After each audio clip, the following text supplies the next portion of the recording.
Now see in this question what is this? Okay, an object is 1 meter tall, means height of object is given.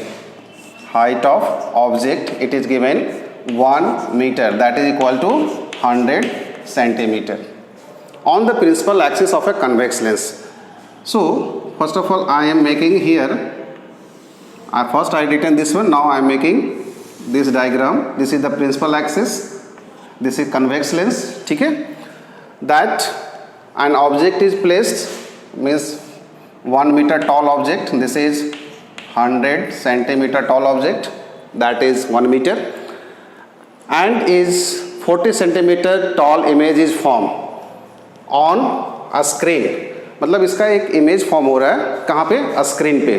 तो convex lens में अगर आप object को रखते हो तो इमेज जो फॉर्म होगा अगर स्क्रीन पे, इसका मतलब इमेज जो है that is real and inverted.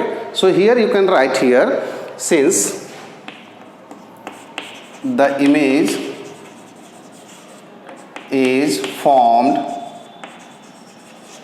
On a screen, so it is real and inverted.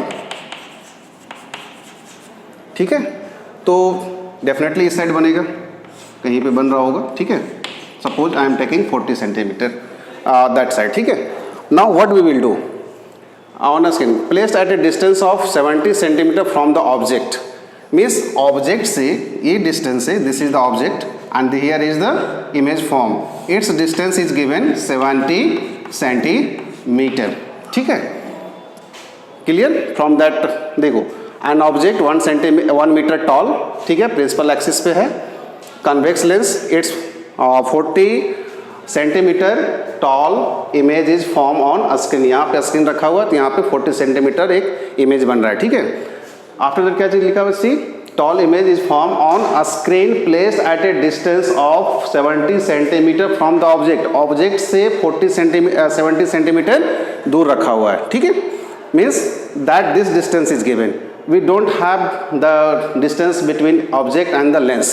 So here what we do, we will write here first that height of object I had written. You can write here height of image also, that is 40 centimetre. ठीक है, and let u equal to x centimetre. ठीक है, u मतलब ये वाला value, इसको x ले लेते हैं. ठीक है, so what will be this distance? ये डिस्टेंस क्या हो जाएगा? 70 माइनस x. ठीक है, ये डिस्टेंस 70 माइनस x, मतलब v जो है हमारा 70 माइनस x सेंटीमीटर हो गया. अब यहाँ पे साइन कन्वेंशन यूज कर लेंगे. इमेज रियल और इन्वर्टेड है तो वहाँ पे नेगेटिव साइन डाल देते हैं हम लोग. ठीक है, u हमेशा नेगेटिव होगा तो put here negative sign, v positive रहेगा. Now we will use this one to solve the question. ठीक है, तो हियर देखो दिस एंड दिस, इससे आप मैग्निफिकेशन निकाल लो. Since m that is equal to height of image by height of object that is equal to v by u. ठीक है, तो हाइट ऑफ इमेज दिया हुआ -40 by 100 that is equal to here v is 70 minus x by here minus x. ठीक है, अब इसको हम लोग जरा सॉल्व करते हैं. ठीक है, देखो तो व्हाट इट विल बी, इसको सॉल्व करेंगे तो दिस कैंसल 2 5, मतलब -2x इधर आ जाएगा और इसको इससे इंटू करते हैं तो दैट 5 7 जा 350 माइनस 5x.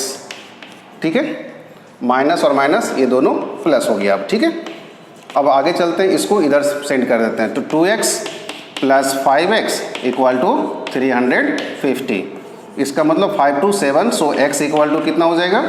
350 बाई 7 कैंसिल कर देंगे. ठीक है, 5, तो x का वैल्यू हमारा कितना आ गया?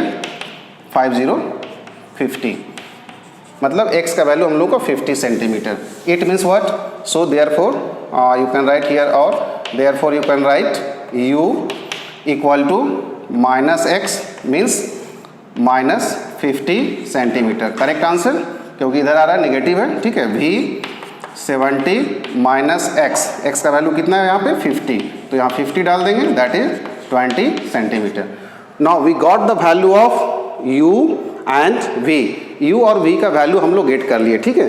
अब क्या करेंगे हम लोग, लेंस फार्मूला यूज कर लेते हैं, ठीक है।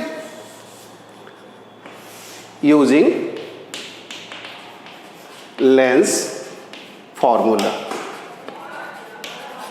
क्यों करेंगे, क्योंकि हम लोग को क्या फाइंड करना है, फोकल लेंथ f फाइंड करना है, ठीक है। So here 1 by v minus 1 by u, और you can write here 1 by f equal to, ठीक है, 1 by v आ गया हमारा 20 माइनस u 1 by माइनस 50, ठीक है। तो माइनस और माइनस ये दोनों मिलके क्या हो जाएगा, प्लस, तो 1 by f हम लोग का ये आ रहा है, और 1 by f that is equal to, we take the LCM, क्या हो जाएगा हियर 100, 25 जा प्लस 2, सिंपल सॉल्व करना है, तो 1 by f that is equal to 7 by 100, ठीक है। तो हम लोग f इक्वल टू क्या कर लेंगे, दैट, और f इक्वल टू 100 by 7, ठीक है। And when we will divide, we will get 7 1 जा 7, 3 7 4 जा 28, 2 7 2 जा 14, 6 7 8, means that is, therefore you can write f equal to 14.3 centimeter. So that is the focal length. Like this, children, we can solve any numerical. Okay, you must have clear concept regarding sign convention, regarding the ray diagram, and if you have clear concept, definitely you will not face any problem. Sometimes most of the students doing mistakes in such type of questions, so you clear your concept regarding ray diagram and the use of sign convention. Okay.